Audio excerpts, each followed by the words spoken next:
सब हिंदू राजा मेरी ताकत के आगे झुक चुके हैं, पर वो उदय सिंह अब भी सिर उठाए खड़ा है।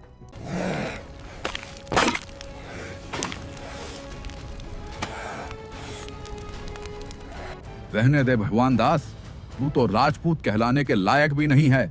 जाकर अपने मालिक के तलवे चाट।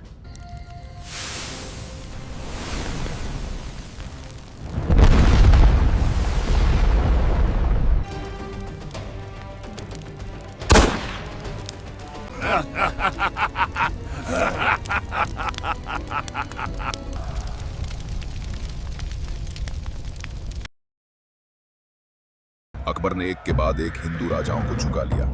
दिल्ली से मालवा तक उसकी सत्ता फैल चुकी थी, लेकिन मेवाड़ उदय सिंह का किला चित्तौड़ अब भी उसकी पहुंच से बाहर था। यही अधूरा विजय उसे भीतर से खाए जा रहा था। सब हिंदू राजा मेरी ताकत के आगे झुक चुके हैं, पर वो उदय सिंह अब भी सिर उठाए खड़ा है। मैं हर हाल में चित्तौड़ को रौंद दूंगा। फौरन जाओ, शक्ति सिंह को मेरे सामने हाजिर करो। जो हुक्म जहांपना। मैं अभी शक्ति सिंह को लेकर आता हूं। जहांपना सलामत रहें। आपने मुझे बुलाया शहंशाह। हाँ शक्ति सिंह, याद है वो दिन जब तुम्हारे पिता उदय सिंह ने तुम्हें चित्तौड़ के किले से निकालकर सबके सामने अपमानित किया था? उस जलील करने वाली घड़ी को तुम भुला तो नहीं पाए होगे। अब वक्त तुम्हारे हाथ में है।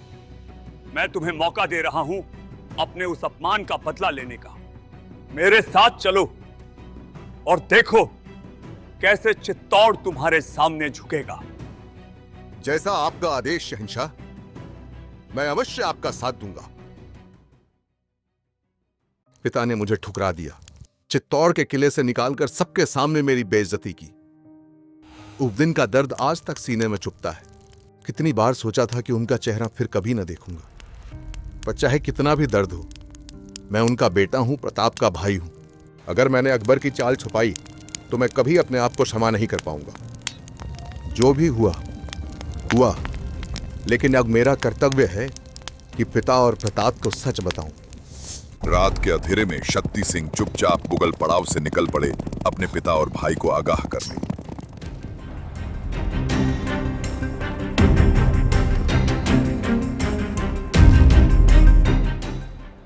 महाराज की जय हो।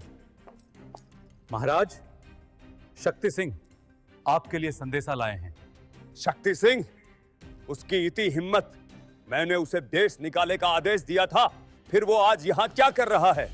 महाराज, शक्ति सिंह अगर अचानक यहां आया है तो अवश्य कोई गंभीर बात होगी। ठीक है, भेजो उसको अंदर।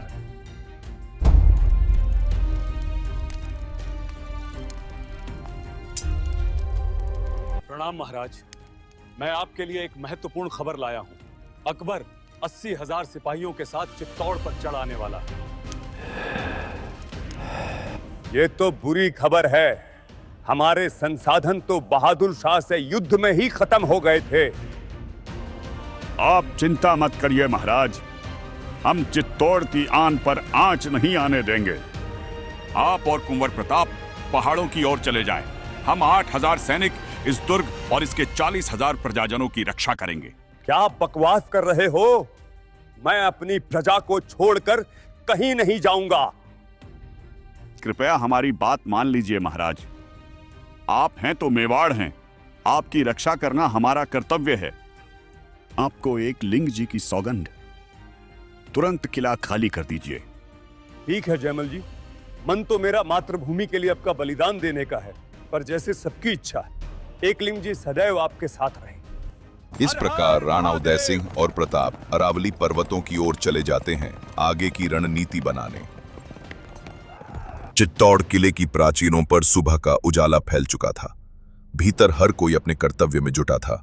स्त्रियां घड़े भर भर कर पानी जमा कर रही थीं ताकि युद्ध के दिनों में एक बूंद भी कम न पड़े।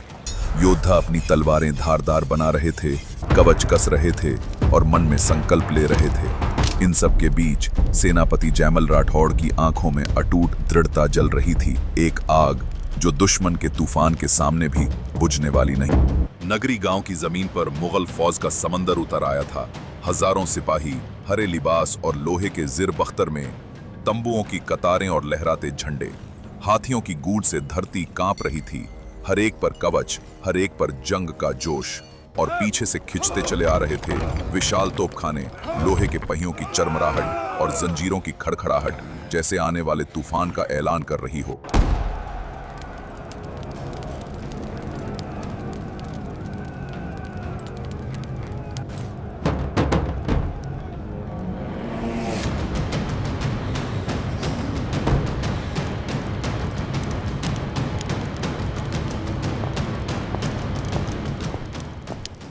भाइयों, अकबर की तोपें कल इन दीवारों पर बरसेंगी, ईंटें गिरेंगी, पत्थर टूटेंगे, मगर हमारी रीढ़ नहीं टूटनी चाहिए।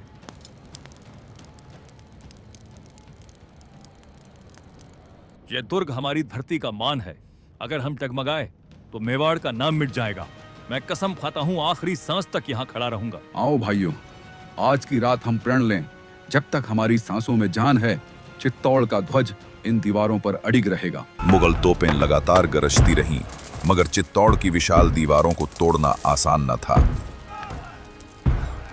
जहां अपना तोपें दीवारें नहीं गिरा रही, हमें सुरंगें खोदनी होंगी और सबात की लाइनें बनाकर मजदूरों को दीवार तक पहुंचाना होगा। टोडरमल सही कह रहा है जहां अपना। हर बाल्टी मिट्टी निकालने पर मजदूर को चांदी का सिक्का दीजिए। हजारों हाथ लगेंगे और ये दीवारें अपने बोझ से ढह जाएंगी। जो भी कीमत चुकानी पड़े, चित्तौड़ मेरा होना चाहिए। खजाना खाली हो या लाशें बिछ जाएं, ये किला झुकना ही चाहिए। मुगलों को किलेबंदी का अनुभव नहीं था। उनके हिंदू सलाहकार आमेर के भगवान दास और टोडरमल ने घेराबंदी की योजना बनाई। हर बाल्टी रेत भरने पर मजदूर को चांदी का सिक्का दिया जाता और धीरे धीरे चित्तौड़ की नींव के नीचे सुरंगें सांप की तरह रेंगने लगी। हर दिन खाइयों में खून बहता था। तीरों और गोलियों की बरसात से 200 से अधिक मुगल सैनिक और मजदूर जमीन पर ढेर हो जाते। राजपूत किले की ऊंचाई से आग बरसाते तो नीचे मजदूर लाशों के बीच रास्ता बनाते रहे। ढाल टूटते, शरीर गिरते, मगर काम रुकता नहीं था। मृत सैनिकों की लाशें तक खींचकर खाइयों की दीवार बना दी जाती ताकि सबात की सुरंगें चित्तौड़ की नींव तक पहुंच सकें। हर इंच जमीन पर मौत बिछी थी, मगर अकबर का लश्कर कीमत चुकाने को तैयार खड़ा था, क्योंकि उसके सामने सिर्फ एक लक्ष्य था, चित्तौड़। महीनों की घेराबंदी ने राजपूतों की शक्ति तोड़ी नहीं, मगर भूख ने हर शरीर को कमजोर कर दिया। भोजन का हर दाना खत्म हो चुका था। पानी के हर घड़े में सिर्फ तलछट बची थी। सैनिक और प्रजाजन सबकी आंखों में भूख और पीड़ा झलक रही थी। यही वो क्षण था जब चित्तौड़ की दीवारों पर एक सफेद झंडा उठा, सम्मान के साथ शांति की तलाश के लिए। राजपूतों ने शांति का मार्ग चुना और दूत बनाकर ठाकुर सांडा व इसरदास चौहान को अकबर के शिविर में भेजा।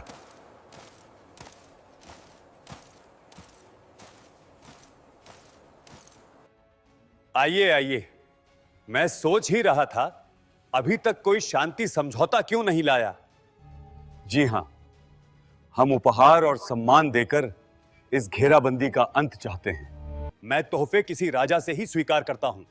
उदय सिंह स्वयं आकर आत्मसमर्पण करें, तभी यह घेरा टूटेगा। महाराणा कभी भी तेरे जैसे दुष्ट के सामने झुकेंगे नहीं। अगर तुझे यह शांति प्रस्ताव स्वीकार नहीं तो युद्ध के लिए तैयार रहना। जैसे तेरी मर्जी, पर मेरे पास तुम्हारे लिए एक प्रस्ताव है। इस युद्ध में तुम्हारा मरना तय है, तो क्यों अपनी जान गंवाते हो? मेरे साथ आ जाओ, मैं तुम्हें सारी सुख सुविधाएं और जागीर दूंगा। हम बिकाऊ नहीं है नीच, इसे हमारी आखिरी मुलाकात समझना। जैसी तुम्हारी मर्जी। अब जाने वाले को कौन रोक सकता है? इतना घमंड मत कर अकबर। मैं शांति दूत बन के आया हूं, नहीं तो यहीं तुझे मार गिराता।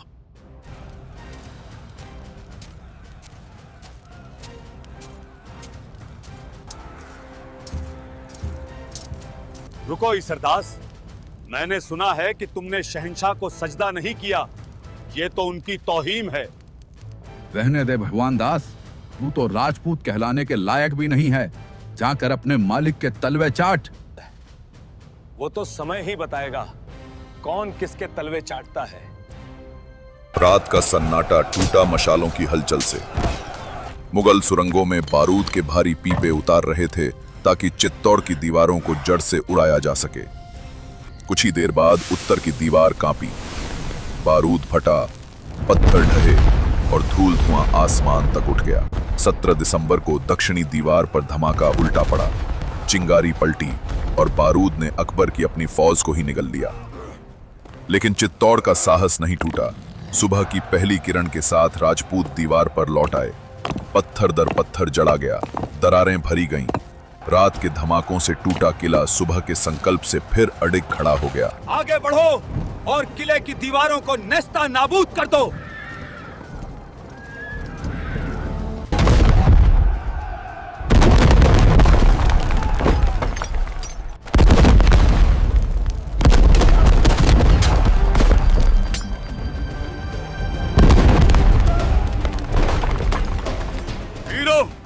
तीर, बारूद और पत्थरों की कमी नहीं, साहस की कमी भी मत होने दो। आज ये दीवारें हमारे खून से भीगेंगी लेकिन झुकेंगी नहीं। अकबर ने अपनी बंदूक संग्राम से किले की प्राचीर पर सक्रिय एक आकृति को निशाना बनाया। वो थे जयमल राठौड़। गोली ने उनकी जांग की हड्डी तोड़ दी। कुछ सैनिक सुरक्षित उन्हें किले तक ले गए।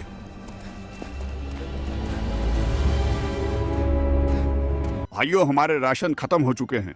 शक्ति अब साथ नहीं दे रही। किला टूटा नहीं, लेकिन हमारे पास समय नहीं बचा। अब द्वार खोलने का समय आ गया है। परंतु जयमल जी, स्त्रियों का क्या होगा? उनके लिए अब केवल जौहर ही एकमात्र विकल्प बचा है। अगर हमारी तलवारें नहीं बचा सकती तो उनका सम्मान यही सहजा जाएगा। राजपूत योद्धाओं ने अंतिम युद्ध और स्त्रियों ने जौहर की तैयारी आरंभ की। हर हर महादेव। रात ढल चुकी थी और चित्तौड़ का आंगन एक अग्निकुंड में बदल चुका था। गहरी खाई जिसमें चंदन, कपूर, घी और तेल से भरी लकड़ियां धधक रही थीं। लपटें आसमान तक उठ रही थीं। लाल दुल्हन सा श्रृंगार किए राजपूत रानियां और स्त्रियां गहनों से सजी, सिर पर आंचल डाले, अपने बच्चों को सीने से लगाकर धीरे धीरे उस अग्निकुंड की ओर बढ़ी। आंखों में आंसू थे पर कदमों में डगमगाहट नहीं। एक एक कर वे उस खाई में उतरी। कोई अपनी गोद के फूल को साथ लेकर, कोई हाथ जोड़कर देवताओं को पुकारते हुए। चारण और पुजारी खड़े थे, आंखों में आंसू, हाथों में मशालें। और जब स्त्रियां अग्नि में समर्पित हुईं, तो आकाश गूंज उठा, हर हर महादेव। इतिहास ने उन्हें जिद्दी और पत्थर दिल कहा, लेकिन सच ये था कि उन्होंने अपनी अस्मिता को बचाने के लिए स्वयं को ज्वाला को सौंप दिया।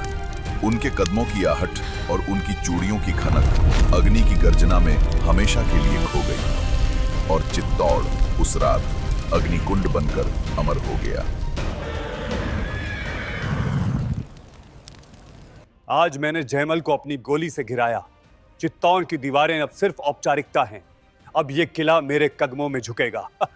जहां पना किले में सन्नाटा है, ना ढाल की टकराहट, ना तलवारों की गूंज, जैसे दुश्मन गायब हो गया हो। तो समझ लो, अब उनकी आखिरी सांस भी टूट चुकी है। अकबर अचानक चौंक उठा। उसके तंबू की दीवारों पर नारंगी आभा झिलमिलाने लगी थी। ये क्या हो रहा है भगवान दास? ये अजीब सी रोशनी कैसी है? दीवारों पर फैली नारंगी आभा देख अकबर और भगवान दास दोनों चौंक उठे।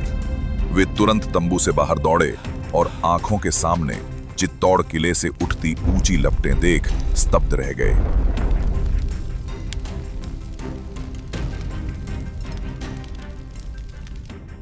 ये किले में आग कैसी है भगवान दास? जहां पना, ये कोई साधारण आग नहीं, ये जौहर की अग्नि है। राजपूत स्त्रियां अपने प्राण अग्नि को अर्पित कर रही हैं। चित्तौड़ की स्त्रियां अग्नि में समर्पित हुईं। उनका बलिदान आज भी वीरता की परिभाषा है। परिवार और प्रेम के बंधन अग्नि में समर्पित हो चुके थे। अब शेष था केवल धर्म, केवल रण। राजपूतों ने अंतिम बीड़ा बांटा। सफेद वस्त्र और केसरिया बाना बांधकर प्रतिज्ञा की, कल चाहे सूरज न उगे, पर वीरता की ज्वाला बुझने न पाए।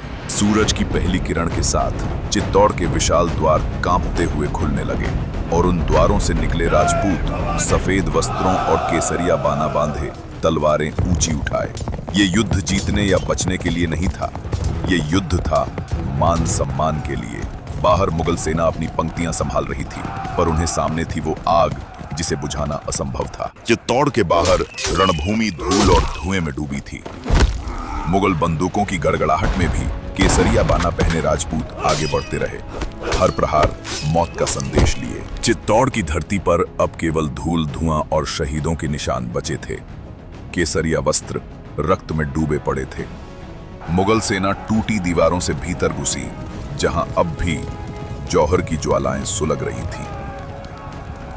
अब युद्ध और भी भीषण हो गया और किले के अंदर लड़ा जाने लगा। आओ भैया, मेरे कंधों पर बैठो और अपनी तलवार की प्यास इन म्लेच्छों के लहू से बुझाओ। कल्ला, आज तूने मुझे जीवन से भी बड़ा वरदान दिया है। चल दिखा दे इन मुगलों को मेवाड़ का जवाब। दोनों भाइयों ने मिलकर दर्जनों मुगल काट गिराए। हर वार मृत्यु का वचन था और अंततः दोनों वीर गति को प्राप्त हुए। दोड़िया सांडा अपने अश्वरोही दस्ते के साथ बाहर निकले। घोड़ों की टापें गड़गड़ाईं और वे सीधे गंभीरी नदी की ओर टूट पड़े। नदी के तट पर राजपूत और मुगल अश्वारोही भिड़ गए। जल और रक्त मिलकर लहरों को लाल बना रहे थे। तलवारें चमकी, भाले गड़े और घोड़ों के टकराने से पूरा रणक्षेत्र कांप उठा। इस भीषण संघर्ष में सांडा और उनके साथी अंत तक लड़े। उन्होंने कई मुगलों को काट गिराया, पर अंततः वे स्वयं शहीद हो गए। गंभीरी की धारा उनके रक्त से भर उठी। वहीं युद्ध के दूसरी ओर मुगल सेना ने अपने विशाल हाथियों को युद्ध में उतारा। छोड़ दो इन्हें रणभूमि पर, आज किला कांप उठेगा।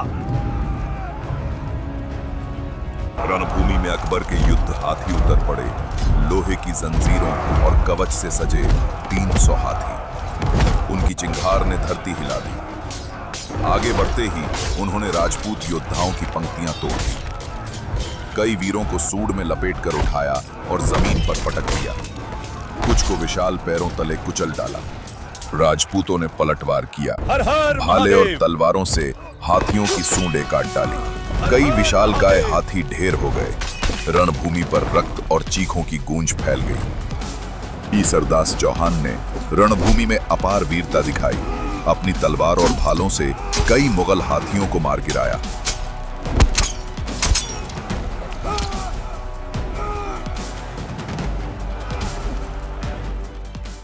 जाकर मेरा आखिरी मुजरा अकबर तक पहुंचा देना।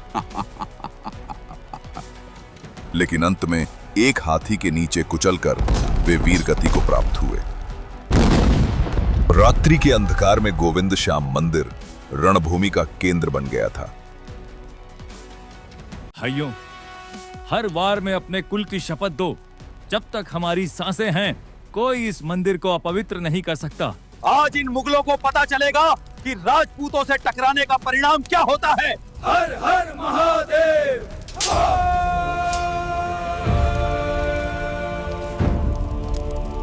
अल्लाहू अकबर।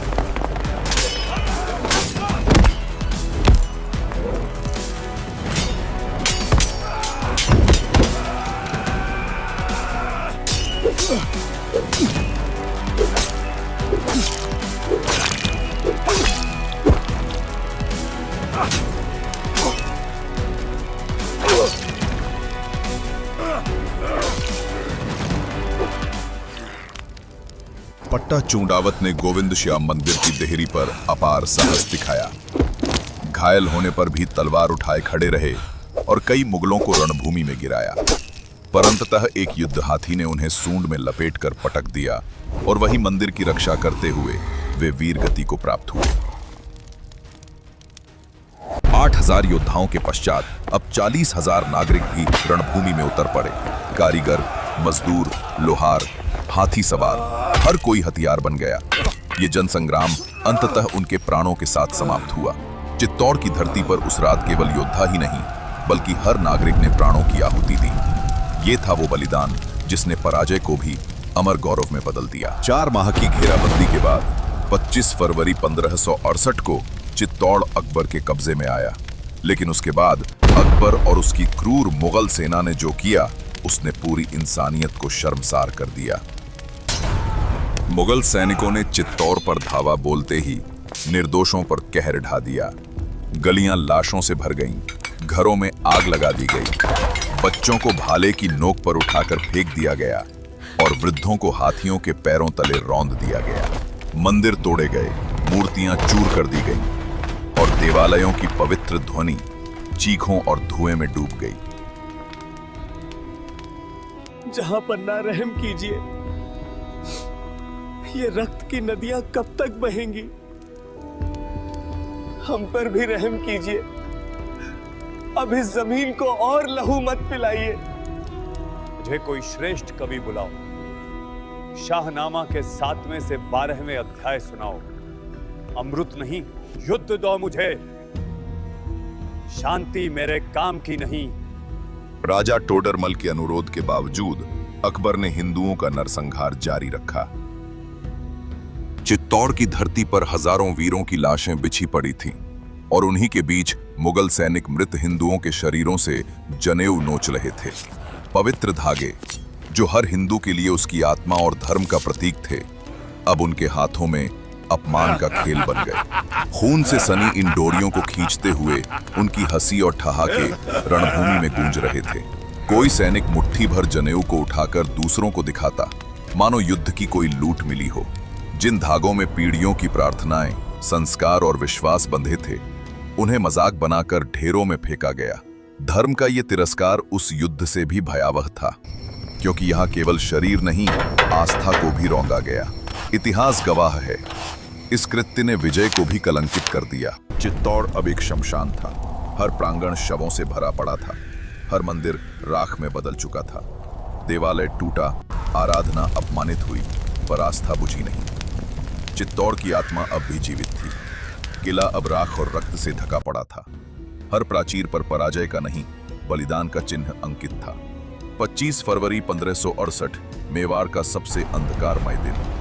वीर गिरे, स्त्रियां अग्नि में समा गईं, मगर आत्मा अडिग रही, मृत्यु पर धर्म को चुनते हुए। अकबर ने इंसानियत को कुचला, जुल्म को वैध बनाया और धर्म के नाम पर कत्लेआम किया। फिर भी आज कुछ लोग उसकी तस्वीर को हीरो की तरह सजाते हैं, उसकी कहानियों को फिल्मों में रोमांस बना देते हैं, मानो खून की नदियों और राख के पहाड़ों के ऊपर कोई इश्क की दास्तान लिखी गई हो। ये इतिहास का नहीं, हमारी याददाश्त का अपराध है।